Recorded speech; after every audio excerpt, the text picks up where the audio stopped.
Police এখনো শুধরায়নি মানুষের এমন অভিযোগ অহরহ। লাঠিচার্জ, পানি ছোড়া কিংবা সাউন্ড গ্রেনেড নিক্ষেপ আন্দোলন দমনে পুলিশের ভূমিকা সহসায় বেশ সমালোচিত। তবে এবার সোশ্যাল মিডিয়ায় আলোচনায় ভিন্ন এক দৃশ্য। এক পুলিশ সদস্য লাঠি দিয়ে তাড়া করছেন, তাড়া খেয়ে পালাচ্ছেন আন্দোলনকারীরা, কিন্তু লাঠির একটি আঘাতও পড়েনি কারোর শরীরে।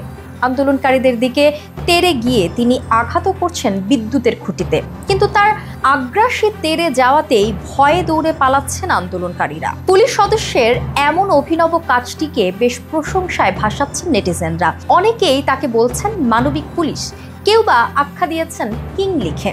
একজন লিখেছেন, এমন মানবিক পুলিশ চাই, সব পুলিশ এক না।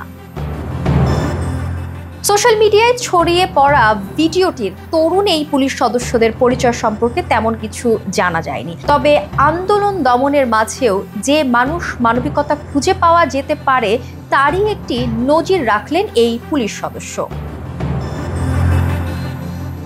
মূলত গত 12 ফেব্রুয়ারি শাহবাগে শিক্ষকদের আন্দোলন দমনের ভিডিও এটি।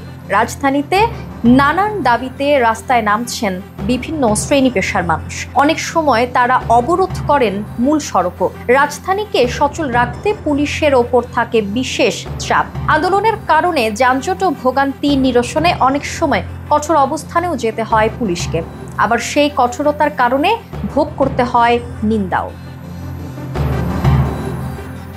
যদিও অনেক অতি উৎসাহী পুলিশ সদস্যদের দ্বারা ঘটে যায় অমানবিক নির্যাতনের ঘটনাও, সেসব বাস্তবতা ও ঘটনা ছাপিয়ে সাম্প্রতিককালে ভাইরাল এই পুলিশ সদস্য স্থাপন করলেন মানবিক এক নজির।